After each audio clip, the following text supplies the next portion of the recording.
सभी को सादर जय जिनेन्द्र।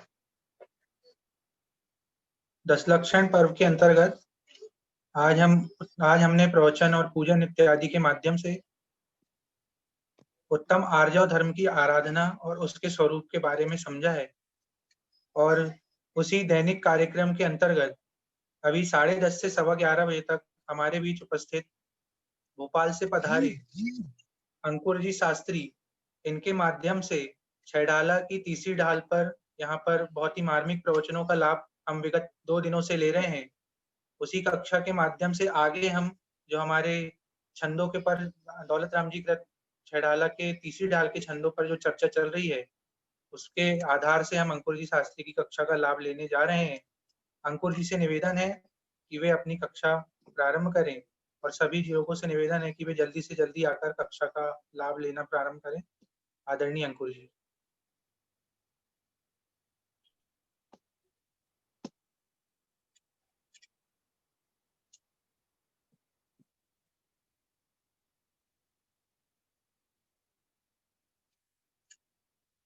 मंगलाचरण। नमो अरिहंताणं, नमो सिद्धाणं, नमो आर्याणं, नमो वज्रायाणं, नमो लोये सवसाहुणं। मंगलं भगवान् वीरो, मंगलं गौतमो गणी, मंगलम कुंद कुंदाद्यो, जैन धर्मोस्तु मंगलम। सर्वमंगल मांगल्यम, सर्व कल्याणकारकम, प्रधानां सर्वधर्माणां, जैनम जयतु शासनम, जैनम जयतु शासनम, जैनम जयतु शासनम। आपने आप में आपको वर लिया, चेतना को स्वयं मैं प्रकट कर लिया। हे विरागी प्रभु, हे महावीर जिन, आपके दर चरण मैं शतत नमन, आपके दर चरण मैं शतत नमन। तीन भुवन में सार, वीत राग विज्ञानता, शिव स्वरूप शिवकार, नमः त्रियोग समाधि। छैढाला ग्रंथ के माध्यम से हमारी विगत 2 दिनों से चर्चा चल रही है। इस छैढाला की तीसरी ढाल के आधार पर हम चर्चा कर रहे हैं और विगत 2 दिनों में पहले छंद के ऊपर काफी विस्तार से और निश्चय व्यवहार मोक्ष मार्ग की गहराइयों को समझते हुए हमने यथासंभव इन 2 दिनों में चर्चा की है। अब इस दूसरे छंद के ऊपर हमें चर्चा करना है, जिसमें कि निश्चय सम्यक दर्शन ज्ञान चारित्र का स्वरूप बताया गया है।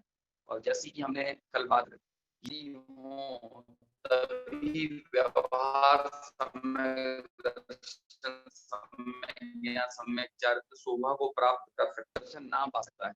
आत्म प्रतीति रूप निश्चय सम्यक दर्शन है, जब वह होता है उसी काल में, जो कि निमित्तों उसी काल में बात करते हैं, अथवा जो सहचारी कारण होते हैं या हमारी जो बाह्य प्रवृत्तियां होती हैं, उनको ही व्यवहार सम्यक दर्शन ऐसा नाम दिया जाता है।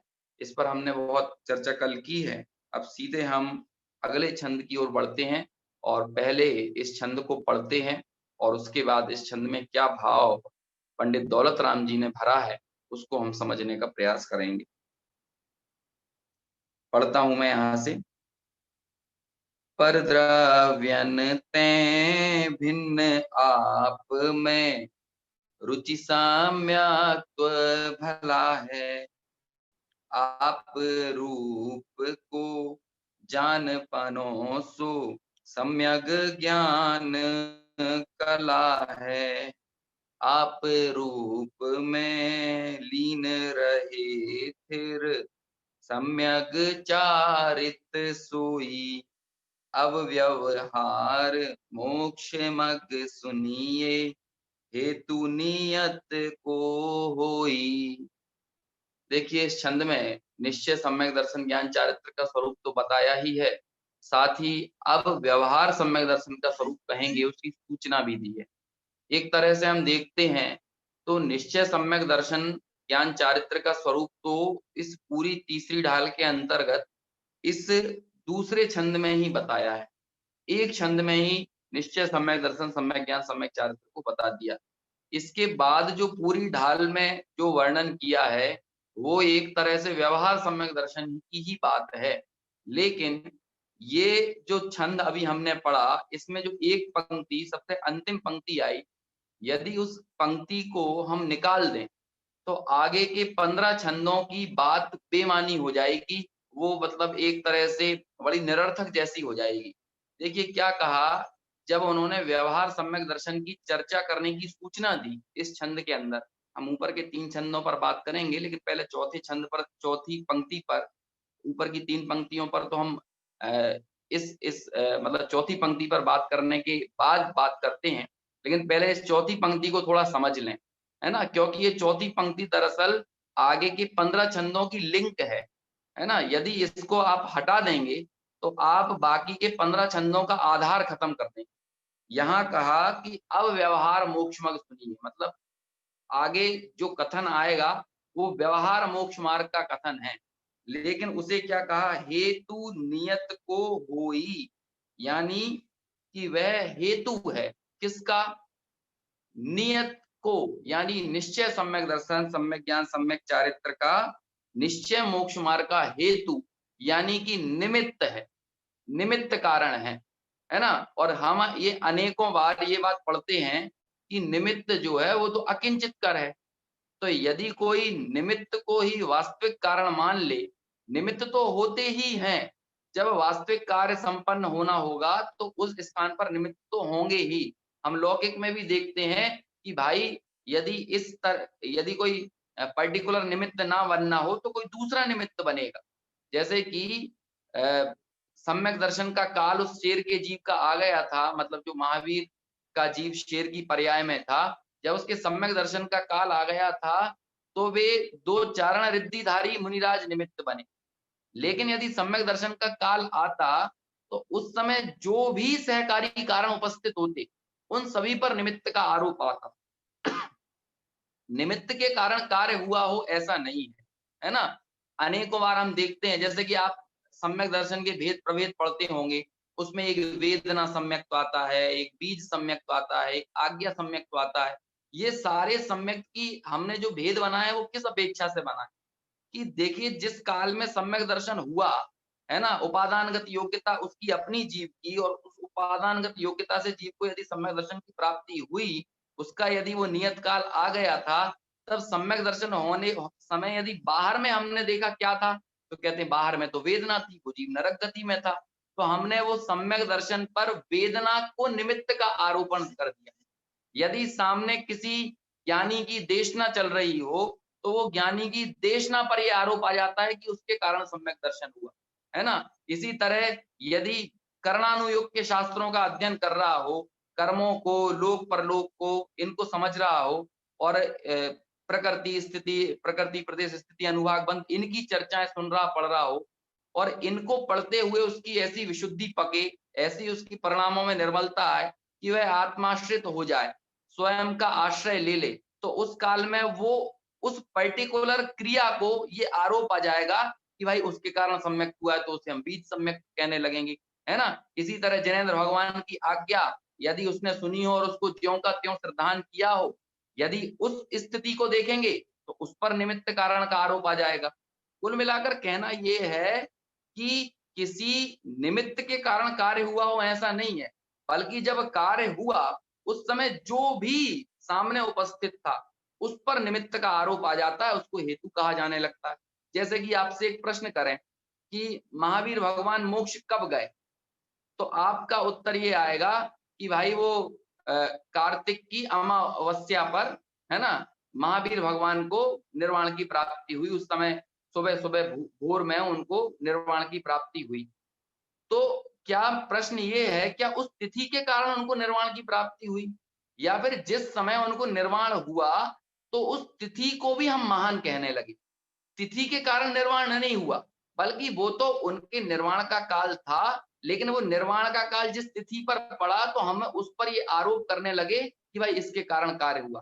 तो ये तो जैसे एक काल के ऊपर इस तरह का आरोप आता है, इसी तरह बाहर में जो संयोग होते हैं उन संयोगों के ऊपर भी ऐसा ही आरोप आता है कि भाई जिस समय कार्य हुआ उस समय जो भी बाहर में सहकारी कारण उपस्थित थे, जो संयोग उपस्थित थे, उन कारणों के ऊपर ये आरोप आ जाता है कि इसके कारण कहना चाहिए कि सम्यक दर्शन की प्राप्ति हुई या कार्य हुआ।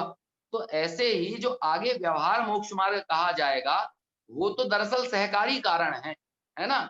जब वो अंतरंग आत्माश्रय रूप कार्य संपन्न होना हो, तो उस कार्य के संपन्न होते समय जो भी सहकारी कारण थे, अब ये बात तो तय है कि जब भी व्यक्ति को सम्यक दर्शन की प्राप्ति होगी, तो उसके पहले उसके तत्व विचार की एक धारा चल रही होगी, तत्व निर्णय की, वेद विज्ञान की एक पूरी प्रक्रिया चल रही होगी। और जब वो प्रक्रिया चल रही होगी तो उस प्रक्रिया के बीच में वो स्वापर का, सात तत्वों का, नौ पदार्थों का, है ना, आत्मा परमात्मा का, इस तरह से वो विचार कर रहा होगा। तो जब ये विचार जो कर रहा है, चूंकि ये विचार जो है वो सम्यक दर्शन के पूर्व की उसकी अवस्था को दर्शाता है, तो इसलिए ऐसा कहने में आएगा, जैसे हम कहते हैं ना कि वैसे क्षणिक उपादान को ही वास्तविक उपादान है तत्समय की योग्यता रूप, लेकिन कई बार हम कहते हैं कि जो पूर्ववर्ती पर्याय थी, वो पूर्ववर्ती पर्याय जो वर्तमान में पर्याय उत्पन्न हुई है उसका कारण है, और वर्तमान की जो पर्याय है वो कार्य है। लेकिन उस पूर्ववर्ती पर्याय के कारण वर्तमान की पर्याय उत्पन्न हुई हो ऐसा नहीं है, लेकिन चूंकि पूर्ववर्ती पर्याय जस्ट इस वर्तमान पर्याय के पहले बीती है, तो इस अपेक्षा से उस पूर्ववर्ती पर्याय के ऊपर ये आरोप आ जाता है कि वर्तमान पर्याय की उत्पत्ति का कारण कौन है, वो पूर्ववर्ती पर्याय। लेकिन वर्तमान की जो पर्याय है वो अपनी योग्यता के अनुसार, उसकी अपनी तत्समय की योग्यता है, उसके अनुसार ही वो हुई है, उसकी अपनी शक्ति है, वो अपने आप में सत है, वो स्व समय पर सत है, उसको करने वाली कोई पूर्ववर्ती पर्याय नहीं है, लेकिन फिर भी ऐसा उपचार से कथन आता है। ऐसे ही वर्तमान में जो सम्यक दर्शन की पर्याय पैदा हुई, उस सम्यक दर्शन की पर्याय के पूर्ववर्ती जो भी विचार प्रक्रिया चल रही थी, जो विकल्पात्मक विचार चल रहे थे, उन विकल्पात्मक विचारों के ऊपर भी ये आरोप आ जाता है कि भाई ये उसके निमित्त कारण है ना? तो आप उसमें देवगुरु शास्त्र का श्रद्धान, है ना, जिनवाणी का श्रवण, पठन पाठन, द्रव्यों का, तत्वों का, पदार्थों का चिंतन, ये सारी प्रक्रिया चल रही होती है, तो उस सारी प्रक्रिया के ऊपर ये आरोप आ जाता है कि भाई इसके कारण ये वर्तमान में जो मौजूदा कार्य दिख रहा है वो उस कारण हुआ है। तो इस तरह से उसको हेतु कह दिया जाता है, हेतु नियत को होई, यानी उसे निश्चय मोक्ष मार्ग का हेतु कहने में आता है। तो फिर निश्चय मोक्ष मार्ग क्या है? तो 3 पंक्तियों में मूलभूत सारे आगम के सार को समाहित कर दिया है, यही आगम का सार है। और इन तीनों में सम्यक दर्शन, सम्यक ज्ञान, सम्यक चारित्र, ये 3 संज्ञाएं और ये 3 कार्य तो अलग दिख रहे हैं, लेकिन आप जब देखेंगे कि इन तीनों में अवलंबन अलग अलग नहीं है, कि दर्शन का अवलंबन अलग हो, ज्ञान का अवलंबन अलग हो, चारित्र का अवलंबन अलग हो, ऐसा नहीं है, अवलंबन तो एक ही है। देखिए हम फिर से इन 3 पंक्तियों को पढ़ते हैं तो आपको ये बात समझ में आएगी। देखिए, पर द्रव्यन्ते भिन्न आप में, मतलब जो आप यानी मैं, आत्मा, ये जो है ये कैसा है कि पर द्रव्यन्ते भिन्न, बस इसमें क्या करा कि हमने पूरी दुनिया को एक तरफ कर दिया, पूरी दुनिया। और इस भिन्न आप में ये समझिए कि पूरी दुनिया यानी पर द्रव्य, उद्गल, धर्म, अधर्म, आकाश, काल तो बाहर हुए ही, लेकिन जो दृष्टि के विषय भूत भगवान आत्मा में बाधक ऐसी पर्यायों को देखने रूप वृत्ति हो या गुण भेदों का अवलंबन हो, उसको भी बाहर कर दिया, है ना? पूरे अध्यात्म का सार इस एक पंक्ति में ऐसा निकाल दिया। क्यों? क्योंकि स्व और पर, ये जो भेद विज्ञान होता है ना, तो इसमें स्व तो एक है, लेकिन पर को 3 तरह से कैटेगराइज किया जाता है, 3 भागों में बांटा जाता है। अब कैसे बांटा जाता है कि आप समय सार की तीसरे नंबर की गाथा उठाइए, 6वें नंबर की उठाइए और 7वें नंबर की गाथा उठाइए। ये 3 चीजें पर हैं। जब स्वपर भेद विज्ञान होता है तो इन 3 चीजों से भेद विज्ञान होगा। ये 3 चीजें पर की कैटेगरी में जाएंगी। क्या-क्या है वो?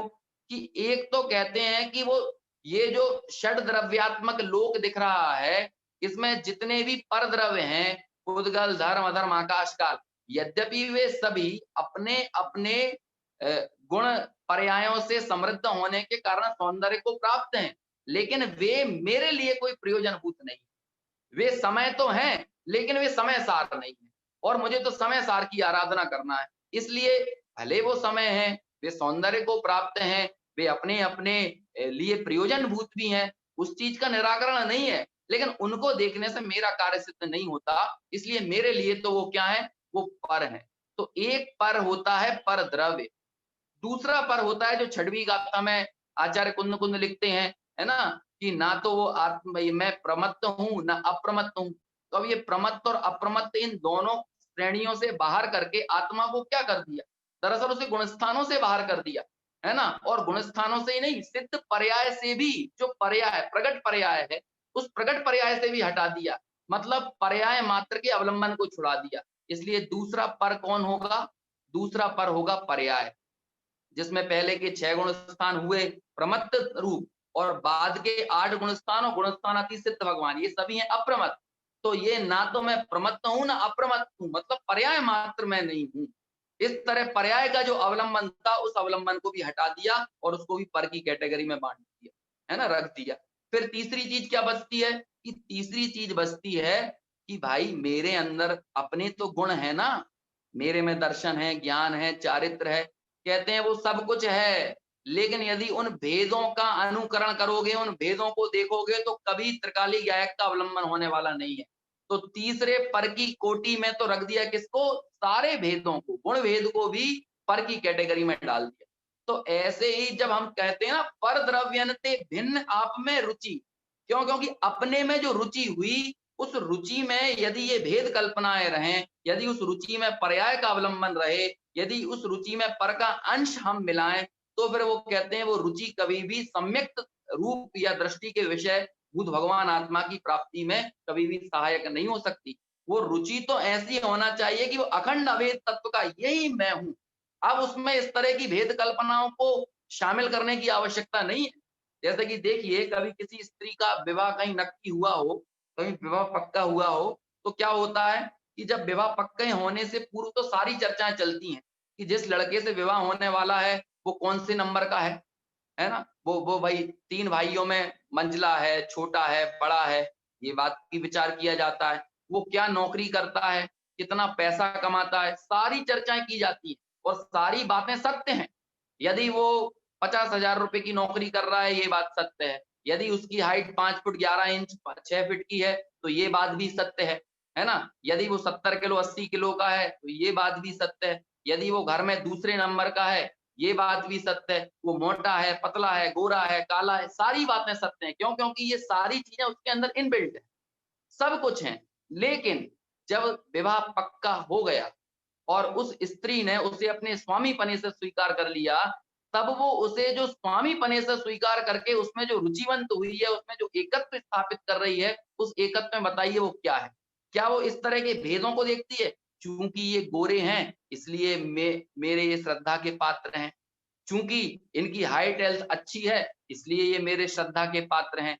चूंकि ये घर में छोटे हैं, मंझले हैं, बड़े हैं, इसलिए ये मेरे श्रद्धा के पात्र हैं। नहीं, उसके श्रद्धा का अवलंबन इन सब भेदों की अब अपेक्षा नहीं रखता, बल्कि वो तो एक अखंड, वो तो अब कैसे हैं कोई पूछे, अरे भैया वो तो जैसे हैं वैसे हैं।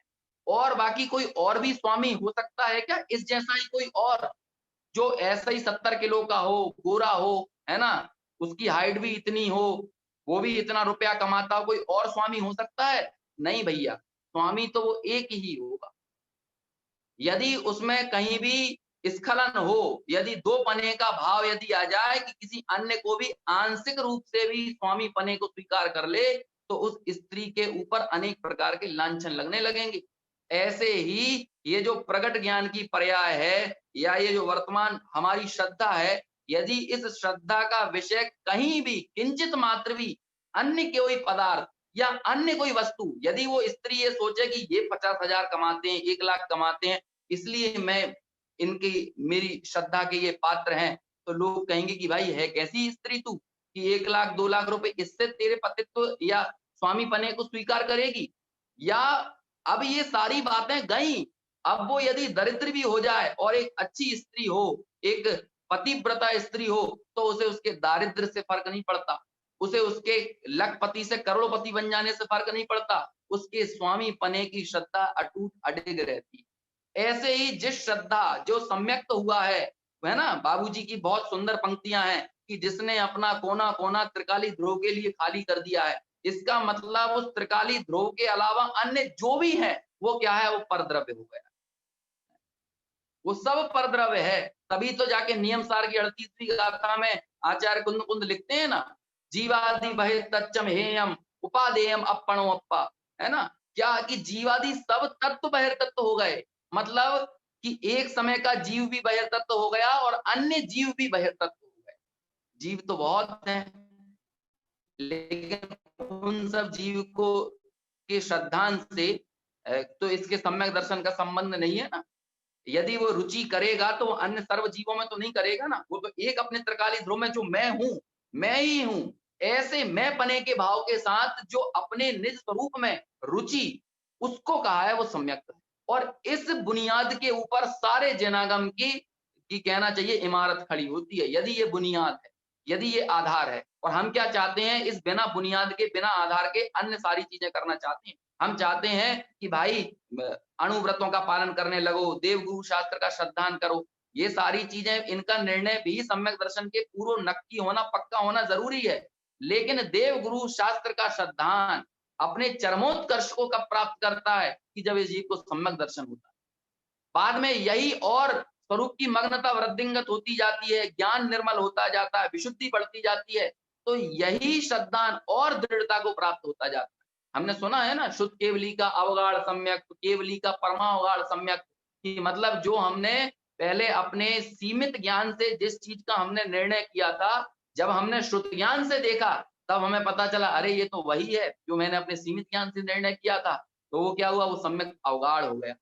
बाद में जब केवल ज्ञान होता है तब पता चलता है अरे ये तो वही है जो मैंने अपने सीमित छद्मस्त ज्ञान से निर्णय किया था। और बस अभी जब वो तो मैंने परोक्ष ज्ञान था मति शुद्ध, अब तो इस प्रत्यक्ष केवल ज्ञान से भी जो मैंने पहले निर्णय किया था वही बात सत्य है ना।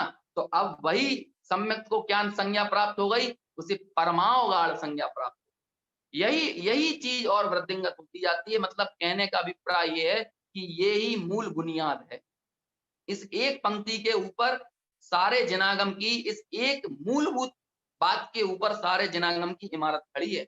अब यदि हम इस बुनियाद को हिला देंगे, यदि इस आधार को खत्म कर देंगे और हम चाहेंगे कि हम जिन शासन के श्रद्धानी हो जाए, तो वो 3 काल में संभव नहीं है। तभी तो आचार्य कुंद कुंद ने 15वीं गाथा में लिखा ना कि भाई जो ऐसे आत्मा को अनन्य विशेष, और वो सारे विशेषण देते हुए कहा कि जो ऐसे आत्मा को जानता है वो संपूर्ण जिन शासन को जानता है। 9वीं 10वीं नंबर की गाथा में लिखा कि जो आत्मज्ञानी है वो ही शुद्ध केवली है।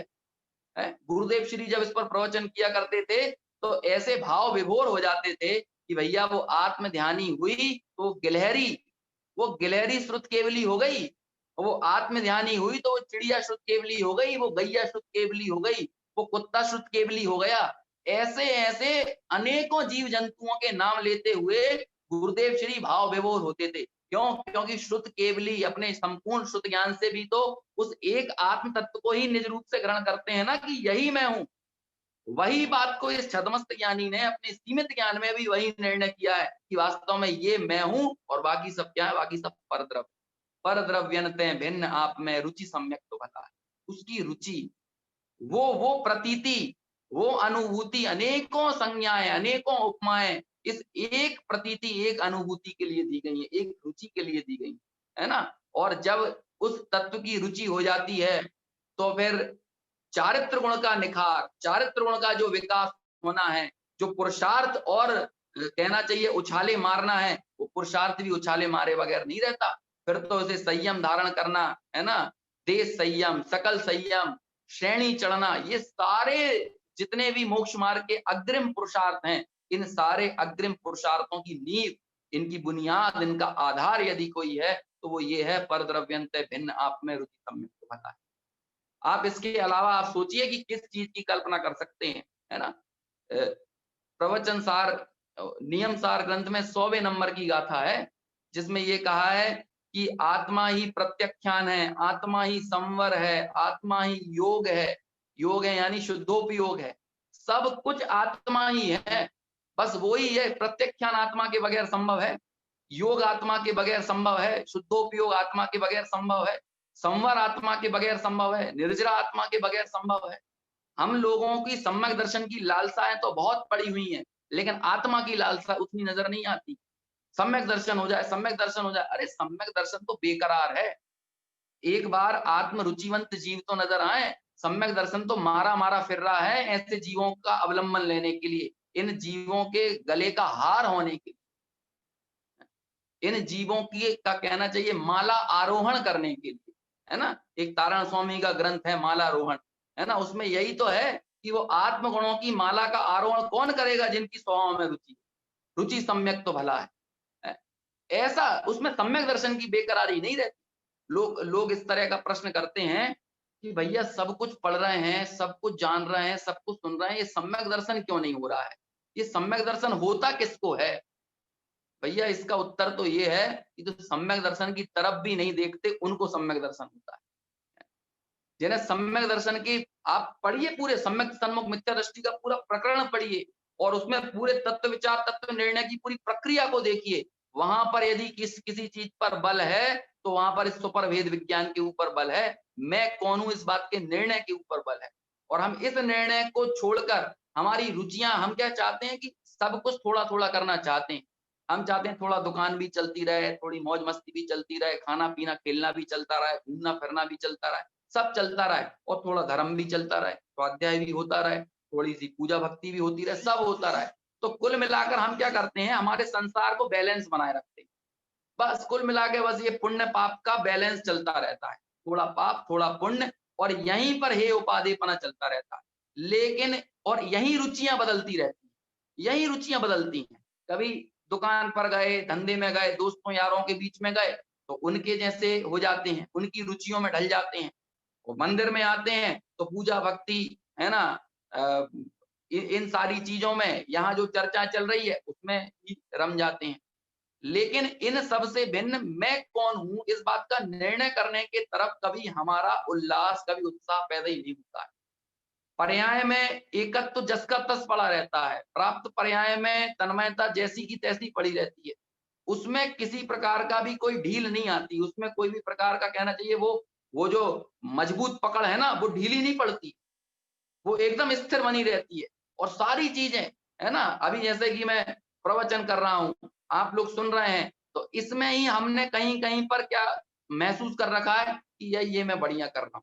मैं जब यहाँ से उठूंगा ये चर्चा करने के बाद, इस कक्षा के बाद, तो मुझे लगने लगेगा चलो भाई थोड़ा धर्म हुआ, बढ़िया रहा, आज बढ़िया हुआ, अब क्या करें, अब चलो वही करते हैं अपना जो करते हैं, उठाओ मोबाइल, वही सारी चीजें देखो, है ना, वैसी बातें करो, वैसे ही दुनियादारी के जो काम धाम है उनको करो, बस मैं उनमें ही रम जाऊंगा और बस इतनी सी चर्चा में मैं संतुष्ट हो गया हूँ।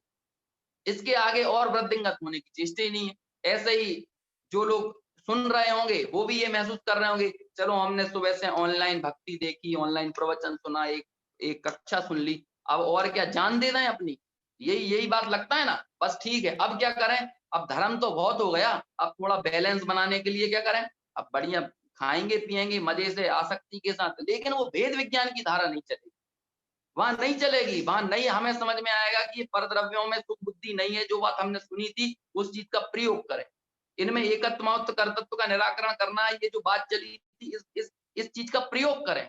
यदि उसके प्रैक्टिकल में नहीं उतरेंगे तब ये वाली जो बात है ना, परद्रव्यंत भिन्न आप में रुचि सम्यक तो भला है, ये बात समझ में कैसे आएगी। उस तरफ आगे बढ़ना तो पड़ेगा ना। स्वाध्याय तो 24 घंटे की चीज है ना, निरंतर वर्तने वाली सतत धारा का नाम है। हमारी सतत धारा क्या चल रही है, जरा उसका हमें विचार करना पड़ेगा। अभी धारा तो ऐसी चल रही है कि धार्मिक क्रियाओं को करते हुए भी धारा तो वही चल रही है, धारा तो दुनिया की चल रही है, वही विकल्प चल रहे हैं। अभी थोड़ा सा कोई फोन आ जाए, कोई सूचना मिल जाए, तो हमारा उपयोग, हमारी प्रवृत्ति, हमारे परिणाम, हमारी रुचि सब उसी तरफ भाग जाएंगे। अभी आपको एक फोन आ जाए, आपको कोई कोई धंधा व्यापार करता हो, कहता है अरे वो 2 लाख रुपए का आपकी लॉटरी खुल गई है, 2 लाख रुपए का कोई वस्तु लेने के लिए, कोई सामान लेने के लिए बड़ा ऑर्डर मिल गया है, शेयर मार्केट में इतने का लाभ हो गया या हानि हो गया। तो देखिए परिणामों में स्थिरता कितनी रहती, परिणाम कहाँ किस तरफ भागते हैं। क्योंकि परिणाम जो है वो अभिप्राय के अनुगामी होते हैं। आप जबरदस्ती परिणामों को अपने अनुसार चलाना चाहेंगे, वो नहीं चलेंगे, वो पिछलग्गू होते हैं। और वो किसके पिछलग्गू हैं? वो अभिप्राय के पिछलग्गू, वो उसके पीछे ही दौड़ेंगे। आप थोड़ी बहुत देर के लिए परिणामों को स्थिर कर भी लेंगे, लेकिन वापस में होगा क्या? वो वहीं दौड़ लगाएंगे। क्यों? क्योंकि वो बेचैन है, वो परिणाम वहीं जाते हैं जो अभिप्राय जिस तरफ रहता है। उन परिणामों में अकल नहीं होती है। आप ईमानदारी से इस बात को समझिए। आप उनको जोर जबरदस्ती से, जैसे कि होता है ना कि किसी किसी व्यक्ति का बुद्धि खत्म हो गई हो, तो वो बुद्धि शून्य व्यक्ति को आप मंदिर में बिठा दोगे तो वो मंदिर में बैठ जाएगा। उस बुद्धि शून्य व्यक्ति को बाजार में खड़ा कर दोगे तो बाजार में खड़ा हो जाएगा। वो ऐसा रहेगा। लेकिन बाद में क्या होगा? बाद में वो क्या होगा? सहज अपना डोलता हुआ, चूंकि दिमाग खराब है ना, थोड़ी बहुत देर के लिए बाजार में खड़ा दिख गया, थोड़ी बहुत देर के लिए मंदिर में दिख गया, फिर बाद में क्या होगा? बाद में वो जो उसकी स्वच्छंद वृत्ति है, वो वैसे ही अपने पागलपन के वशीभूत होकर जहां तहां डोलता रहेगा, जहां तहां घूमता रहेगा। ये उसकी स्थिति चलती रहेगी। ऐसे ही हमारे परिणाम भी क्या, हमने जोर जबरदस्ती करके उनको शुभोपयोग में लगा दिया, है ना, कभी उनको काम धंधे में लगा दिया। ये सारे हमने हेर फेर तो किए, लेकिन अल्टीमेटली वो जाएंगे कहाँ? हमारा अभिप्राय जैसा होगा, हमारी रुचि जैसी होगी। अभी यहाँ एक मैसेज आया, रुचि अनुयायी वीर, है ना, पुरुषार्थ भी रुचि का अनुगमन करता है, परिणाम भी उसी तरफ जाते हैं। इसलिए शांत परिणाम तो अनेकों बार इस जीव के हुए, अनेकों बार।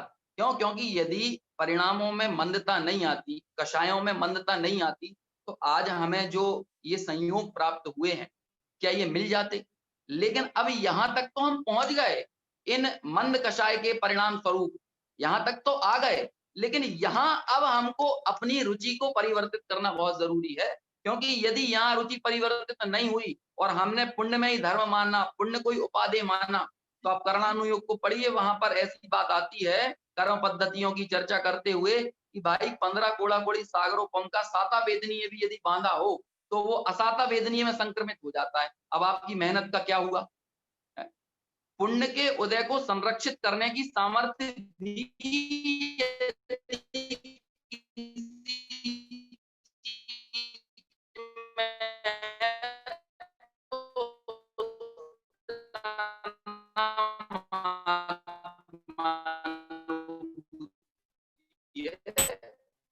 पुण्य को संरक्षण भी नहीं मिल सकता है। पुण्य की सुरक्षा आत्मानुभूति में यदि वृषभाचार्य ने सारा बताया है, और उसमें उन्होंने कहा अभ्युदय अधिराज चक्रवर्ती, है ना, तो यानी निर्वाण। इस संबंध में कुछ चर्चा की होगी कल परसों में, मेरे को याद नहीं आ रहा है ना। लेकिन उन्होंने कहा कि ये सारे सुख यदि कोई पाता है तो कौन पाता है? आत्मानुभवी पाता है। चक्रवर्ती कौन बनता है? नारायण कौन बनता है? प्रति नारायण कौन बनता है? कौन बनता है? तीर्थंकर। इन सबको कहा ये अभ्युदय सुख है, और सबका स्वरूप बताया है। राजा कौन, अधिराजा कौन, महाराजा कौन, अर्ध चक्रवर्ती कौन, चक्रवर्ती कौन, नारायण कौन, प्रति नारायण कौन, ये सारी चर्चा की और इनको अभ्युदय सुख कहा। और निश्रेय सुख यानी निर्वाण, उसकी प्राप्ति भी करेगा तो कौन करेगा? तो सम्यक दृष्टि करेगा। मिथ्या दृष्टि को तो खुरचन मिलती है, खुरचन समझते हैं, ये बाद में जो बची हुई झूठन रहती है और वो खरोंच खरोंच कर निकालना पड़ता है ना, वो चीजें मिलती हैं। वो आप चाय बनाते होगे कभी, तो वो चाय में नीचे जब आप तवेली को साफ करते हो, गंजी को, तो उसमें क्या होता है कि नीचे से खरोंच खरोंच कर निकाल कर वो धोना पड़ता है। ये जो जितना हमको मिथ्या दृष्टियों को ये संसार का ये सुख और वैभव दिखता है ना, ये वो खुरचन है। असली संसारिक अभ्युदय सुख का भी उपभोग यदि कोई करता है तो सम्यक दृष्टि करता है। ये मैं इसलिए बताना चाह रहा हूं, मैं उस सुख का लालसा करके आपको सम्यक दर्शन की प्रेरणा की बात नहीं कर रहा हूं। सिर्फ ये बताना चाह रहा हूं कि आत्मानुभूति हो तो ही पुण्य का संरक्षण हो सकता है। अन्यथा दुनिया की किसी चीज में सामर्थ्य नहीं है कि दूसरे किसी परिणाम में ये सामर्थ्य नहीं है कि आपके पुण्य को संरक्षित कर सके। ये यहाँ पर लिखते हैं कि पर द्रव्यनते भिन्न आप में रुचि सम्यक्त वाला है। हमें आज तक यदि कुछ नहीं हुआ है तो वो आत्मरुचि नहीं हुई। हमें आज तक अपने मैं कौन हूं इस बात का निर्णय नहीं हुआ है, और मैं अभी तक अपना अंश पर में मिलाता रहा हूं, पर का अंश अपने में मिलाता रहा हूं। पंक्ति तो बहुत छोटी है लेकिन अर्थ बड़ा गंभीर, और यदि इस अर्थ की गहराई में हम नहीं उतरेंगे तो हमारा वही वृत्ति चलती रहेगी। जब टोडरमल जी साहब ने इन पंक्तियों को लिखा होगा तो सोचिए कितने बड़े गंभीर विषय के प्रतिपादन करने की भावना के साथ लिखा होगा कि भाई अपना अंश पर में नहीं मिलाना और पर का अंश अपने में नहीं मिलाना। हम मिला रहे हैं ना, हम कैसे देखते हैं मैं कौन हूं, मैं स्त्री, मैं पुरुष, मैं मोटा, मैं पतला, मैं सुंदर, मैं असुंदर, है ना, मैं शास्त्री, मैं वकील, मैं दुकानदार, मैं जैन, मैं अजैन, मैं दिगंबर, मैं श्वेतांबर, है ना, मैं मुमुक्षु, मैं निश्चय वाला, मैं व्यवहार वाला। अरे भाई साहब, जब तक ये पर्याय का परिचय नहीं गिरेगा तब तक अपना असली स्वरूप ख्याल में आने वाला नहीं। पहले ये पर्याय का परिचय तो गिरे जिसके कारण हमने हमारे अहंकार को जन्म दिया है। एक बहुत सुंदर पंक्ति आती थी, आज उत्तम आर्जव का दिवस है ना, तो ऐसे ही आर्जव के दिवस के संबंध में बहुत पहले एक पंक्ति पढ़ी थी।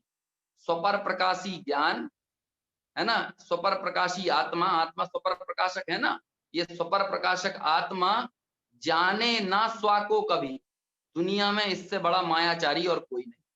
देखिए उसका तो काम ही है ना स्वपर प्रकाशक, लेकिन इसके बाद भी वो स्व को जानने का काम नहीं करता, स्व के निर्णय का काम नहीं करता। तो मायाचारी हुई ना ये, कि जो तेरा काम था तू वो ही नहीं कर रहा है। आवाल गोपाल सबको सदाकाल सदा सुलभ है, जब सबको सदाकाल सुलभ है, सुलभ होते हुए भी तू काम नहीं कर रहा, काम चोरी कर रहा है। तो बताइए कैसे कैसे शब्दों का प्रयोग आचार्यों ने कहा, क्लीव कह दिया, क्लीव है, ऐसे ऐसे शब्दों से संबोधित किया है। मूल कह दिया, जड़ बुद्धि जड़ कह दिया है, बहिरात्मा मतलब जड़, आत्मा होकर आत्मा नहीं मान रहा मतलब तू जड़ ही है। जैसे कि इस मोबाइल को, इस टीवी को, है ना, इस टेबल को, कुर्सी को ये पता नहीं है कि ये कौन है, ऐसे ही इसने भी तो ये जो है उसे पता नहीं है ना कि ये कौन है, तो जड़वत वृत्ति नहीं हो गई इसकी, तो उसे जड़ कह दिया है, उसे पुद्गल जैसा कह दिया है, उसे क्लीव कह दिया है, उसे नपुंसक कह दिया, उसको मूर्ख कह दिया, बावला कह दिया, पागल कह दिया। कैसे कैसे शब्दों से सब तरह से कभी भगवान कह के भी समझाया है और कभी ऐसे ऐसी उलाहनाएं भी दी हैं। क्या कुल मिला के कहना ये चाहते हैं कि भैया जिस जिस प्रकार से तुझे निर्णय हो कि तू है कौन, तेरी रुचि सम्यक हो, और वो रुचि क्या हो कि पर द्रव्यनतः भिन्न आप में रुचि सम्यक तो बताए। अब वो सोच लेना पर द्रव्य में क्या क्या गर्भित है? मेरी दुकान, मेरा मकान, मेरा पुत्र, मेरी स्त्री, है ना, मेरा शरीर, है, मेरा धन वैभव, ये मंदिर, ये सब चीजें किसमें आते हैं? गुरुदेव श्री को यदि इन पंक्तियों के अर्थ को हम देखने जाएंगे तो क्या गाएंगे? पंच परमेष्टि आपण पर द्रव्य छह, जिनवाणी, जिन मंदिर, ये भी क्या है? ये भी पर द्रव्य हैं। ये भाई ये सहकारी कारण तो हैं, और ज्ञानी को भी इनके प्रति भक्ति आए बगैर नहीं रहती। लेकिन वो सच्ची भक्ति भी कब पैदा होगी? सच्ची भक्ति यदि कोई कर सकता है तो सम्यक दृष्टि कर सकता है। सच्ची विनय यदि किसी को होती है तो सम्यक दृष्टि को होती है। बाकी सब तो क्या है? आज्ञानुसारी, है ना, परीक्षा रहे धर्मधारक व्यवहाराभासी है, कुल अपेक्षा से धर्मधारक व्यवहाराभासी यदि आज कहीं और हुए होते तो उस चीज को अपना मानने लगते, लेकिन निर्णय उनका नहीं रहता। इस निर्णय का जोर होना, निर्णय की सत्यता होना, निर्णय पक्का होना, निर्णय पुरजोर होना, जब तक ये चीज नहीं होगी तब तक यहाँ जो बात कही है ना कि वो निश्चय सम्यक दर्शन, जैसे कहा कि पर द्रव्यंते भिन्न आप में रुचि सम्यक तो भला है, वो रुचि की निर्मलता, वो रुचि की एकाग्रता, उसका नाम सम्यक है, वो निश्चय सम्यक दर्शन। फिर सम्यक ज्ञान के लिए क्या चाहिए? सम्यक ज्ञान तो कोई अलग होता होगा, तो कहते हैं नहीं भैया, जो आप रूप की रुचि है ना उसको ही सम्यक दर्शन कहा। मैंने इसीलिए आप रूप की रुचि पर इतनी ज्यादा चर्चाएं की, क्योंकि बाकी के अवलंबन भी यही है, अवलंबन नहीं बदलेंगे। ज्ञान, सम्यक ज्ञान का अवलंबन अलग नहीं है, सम्यक चारित्र का अवलंबन अलग नहीं है ना, सम्यक दर्शन का अवलंबन अलग, ये तीनों के अवलंबन अलग अलग नहीं है। एक गाथा आती है ना कि भाई दर्शन ज्ञान चारित्र ये तीनों क्या है?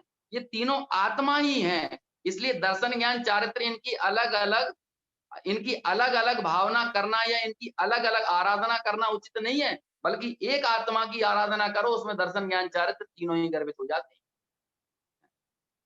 आप देखिए ये सारी गाथाएं समय सार में 18वीं गाथा से शुरू होकर जो पूरा प्रकरण आता है ना, 16वीं गाथा से, बल्कि 16वीं गाथा से शुरू कर पूरा प्रकरण है 22 गाथाओं पर्यंत। उसमें सारे में एक यही चीज बताया कि वो आत्मा ही दर्शन ज्ञान चारित्र रूप है, उस आत्मा की आराधना ही दर्शन ज्ञान चारित्र की आराधना है। इनको अलग अलग आराधना करने नहीं जाना पड़ेगा, इनके अवलंबन अलग अलग नहीं रहेंगे। ऐसे ही यहाँ पर भी कहते हैं कि आप रूप में रुचि वो सम्यक दर्शन, वो सम्यक तो भला है। और फिर ज्ञान क्या है, सम्यक ज्ञान क्या है, तो लिखते हैं आप रूप को जान पनो, उसी आत्मा में का जानपना, उसका ही ज्ञान, वही क्या कहा, तो सम्यक ज्ञान कला है। सम्यक ज्ञान को कला कहा है ना, ये एक आर्ट है ना। कैसा है सम्यक ज्ञान, आप पढ़िए चर्चा, कितनी सुंदर चर्चा। यदि हम रत्नकंशाव का चार को भी देखें, अन्यून मनतिरिक्तम याथा तथ्यम विना च विपरीता, है ना, निस्संदेहम वेद यदा हुस्तज ज्ञान आगमिना, ये वाली ये श्लोक आता है ना रत्नकंशाव का चार में, कि ना तो न्यून है ना तो अतिरिक्त है, ना कम है ना ज्यादा है। क्यों? क्योंकि अभी हम कम ज्यादा देखते हैं अपने आप को। मैं कौन हूं? मैं शास्त्री हूं, है ना, ये अपने आप को ज्यादा देखना है। मैं गोरा हूं, ये अपने आप को अलग एक्स्ट्रा अतिरिक्त देखना है। या फिर अरे भैया हमें तो ज्ञान ही नहीं है, हमें तो दर्शन ही नहीं है, कहाँ केवली भगवान हो, कहाँ हम, ये अपने आप को न्यून देखना है ना। ना अपने आप, सम्यक ज्ञान कला किसे कहा, जो ना अपने आप को कम देखती है, जो ना अपने आप को ज्यादा देखती है। अन्यून मनतिरिक्तम याथा तथ्यम बिना च विपरीता, जिसमें विपरीतता नहीं है, जिसमें संशय नहीं है, जिसमें अनध्यवसाय नहीं है, कोई नहीं, स्वरूप के संबंध में कोई संशय नहीं है, स्वरूप के संबंध में कोई विपरीतता नहीं है, स्वरूप के संबंध में जानने में कोई अनुत्साह नहीं है, ये कला है। और यही बात जब आगम से बताते हैं तो आगम सम्यक ज्ञान नहीं है, बल्कि आगम चूंकि उस सम्यक ज्ञान को ही प्रज्वलित करने वाला है, सम्यक ज्ञान का ही हेतु है, निमित्त है, या जैसा मेरा स्वरूप है उस स्वरूप को ही हूबहू, 6 द्रव्यों का जो स्वरूप है, 7 तत्वों का जो स्वरूप है, उस स्वरूप को यथा तथ्य रूप से चूंकि आगम ने बताया है, इसलिए वे आगम भी क्या कहलाते हैं, वे भी सम्यक श्रुत ज्ञान कहलाते हैं। वे भी क्यों? क्योंकि सम्यक श्रुत को हवा वहीं से मिलती है ना, या जैसा सम्यक श्रुत ज्ञान है उसका ही हूबहू चित्रण उन आगम में है, शास्त्रों में है, इसलिए वो पूर्वा पर विरोध रहित हैं, सत्य हैं, तथ्य यथा तथ्य रूप हैं। इसलिए इसके कारण उनकी सत्यता है, उनके कारण इसकी सत्यता नहीं। इसके स्वरूप की अपेक्षा उस आगम में है, लेकिन आगम के कथन की अपेक्षा इसके स्वरूप में नहीं है। क्यों? क्योंकि वस्तु के स्वरूप को किसी की अपेक्षा नहीं होती, वस्तु का स्वरूप जो है वो निरपेक्ष होता है। लेकिन आगम या कथन या जो भी श्रुत ज्ञान जो है ना, नए जो हैं, वो सापेक्ष कहे गए हैं, वो निरपेक्ष नहीं कहे गए हैं। कथन हमेशा सापेक्ष होते हैं, लेकिन स्वरूप हमेशा निरपेक्ष होता है।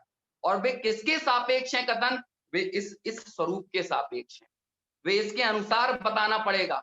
वे कब किसका, यदि वो इसको भेद करके बता रहे हैं तो वही व्यवहार की विवक्षा हो जाती है, और यदि वो इसी को अभेद तरह से बताते हैं तो वही निश्चय की विवक्षा कहने में आती है।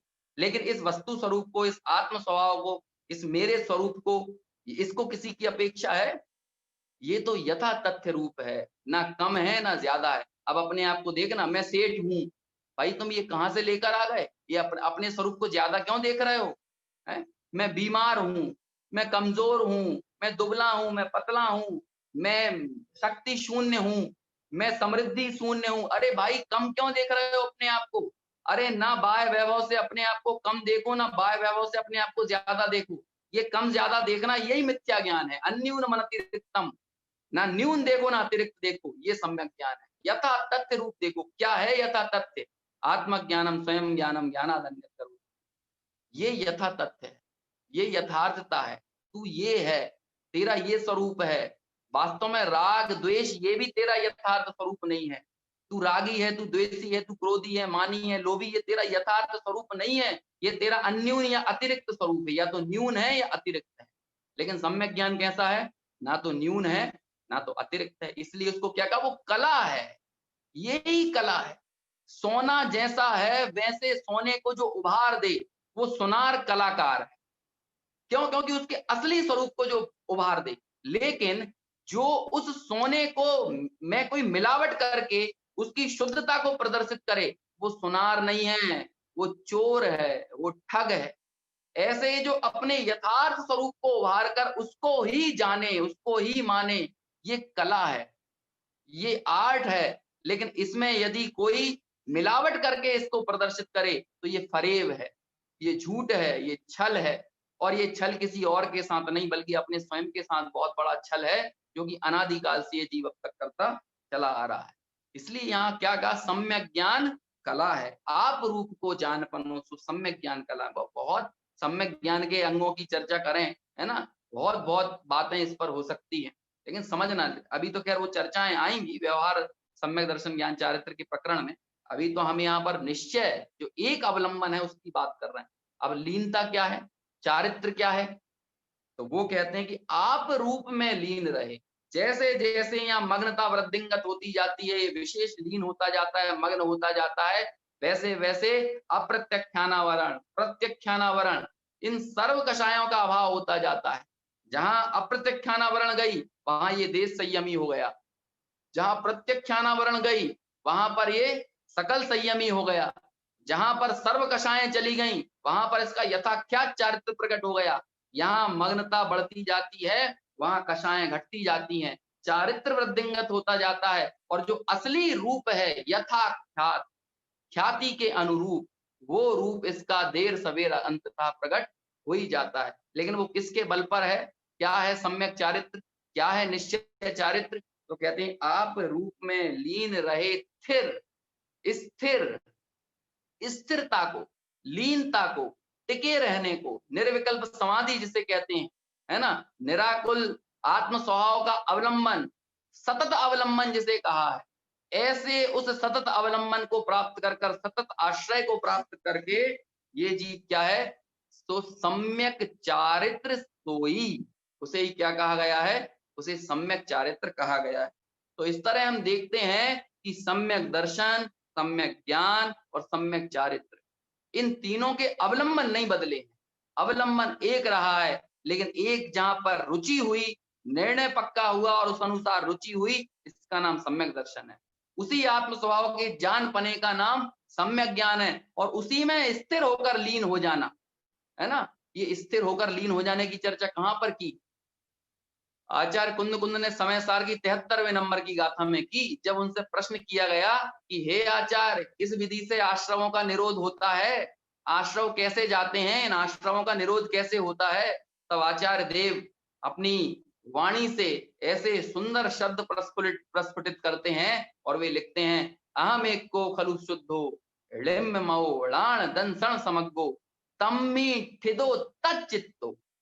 ठिदो यानी स्थित हो जाना, तच्चित्त हो जाना, तल्लीन हो जाना, ये समझिए चारित्र की उग्रता की बात कर दी। मैं एक हूं, शुद्ध हूं, निर्ममत्व हूं, ज्ञान दर्शन से परिपूर्ण हूं, ये निर्णय हुआ, ये इसकी रुचि हुई आत्म तत्व की, इसका ज्ञान हुआ, लेकिन बस रुचि और ज्ञान करके नहीं रुकना है, यही नहीं बल्कि क्या करना है, अरे जब रुचि और ज्ञान होती है तो लीनता हुए बगैर रहेगी क्या, आपको जिसकी रुचि होगी आप वहीं तो लीन होंगे ना। फिर क्या करेगा वो कि तम्मी ठिदो तच्चित्तो, भैया उसे जानकर उसमें स्थित हो जाओ, उसमें ही लीन हो जाओ। क्या होगा, सब्बे एदे खयम नेमी, यानी इन सब आश्रमों का खयम, क्षय हो जाएगा, ये सभी नाश को प्राप्त होंगे। तो इन सब आश्रमों के निरोध करने का यदि कोई मार्ग है, यदि इन आश्रय बंध से मुक्ति का कोई उपाय है, तो वो ऐसे एक आत्म स्वरूप की रुचि, उसका ज्ञान और उसकी लीनता, जिसे निश्चय सम्यक दर्शन, सम्यक ज्ञान और सम्यक चारित्र के कहकर यहाँ पर पंडित दौलत राम जी ने बहुत ही सुंदरता के साथ और संक्षेप में समझाया है। लेकिन इस संक्षिप्त पूरी कहना चाहिए कि संक्षिप्त प्रकरण में, संक्षिप्त प्रतिपादन में पूरा द्रव्यानुयोग भरा हुआ है। द्रव्यानुयोग के बड़े बड़े शास्त्रों में इस ही एक बात की तरफ ले जाने की सारी चेष्टाएं हमें आचार्यों के माध्यम से देखने को मिलती हैं। पंक्तियां तो 3 हैं, लेकिन इन 3 पंक्तियों में जो गहरा रहस्य है वो बड़ा ही अद्भुत है। तो इस तरह से हमें निश्चय सम्यक दर्शन ज्ञान चारित्र का ये स्वरूप समझकर उस रूप ही हम भी ऐसे निश्चय सम्यक दर्शन ज्ञान चारित्र को प्रकट करें, ऐसी भावना के साथ अभी अपनी बात यहीं पूर्ण करता हूँ। बाकी व्यवहार सम्यक दर्शन ज्ञान चारित्र की जो चर्चा है वो अपनी कल से शुरू होगी, और उसके माध्यम से समझेंगे कि अब व्यवहार सम्यक दर्शन ज्ञान चारित्र में पंडित दौलत राम जी क्या लिखते हैं। अभी यहीं विराम लेते हैं। सभी से सादर जय जिनेन्द्र। अभी हमने पंडित अंकुर जी शास्त्री भोपाल द्वारा दौलत राम जी ग्रंथ 6 ढाला की तीसरी ढाल पर निश्चय मोक्ष मार्ग का बहुत ही सुंदर स्वरूप को यहाँ पर हमारे बीच रखा। बहुत बहुत धन्यवाद अंकुर जी को। दोपहर के प्रोग्राम इस तरह से हैं कि 2 बजे से जो हमारे बीच ब्रह्मचारी बहन है उनका यहाँ पर व्याख्यान होगा, जिसकी लिंक आपको व्हाट्सएप ग्रुप पर भेज दी जाएगी। तो समय का सभी ध्यान रखें, 2 बजे से वह व्याख्यान प्रारंभ होगा। और अभी की सभा को हम यहीं समाप्त करते हैं। संक्षिप्त जिनवाणी स्तुति। निज निधि निज में बताई, यह अनंत उपकार है, उसके लिए जिनवाणी माँ को वंदना सतबार। सभी को जय जिनेन्द्र। दोपहर के कार्यक्रम में सभी समय पर जुड़े।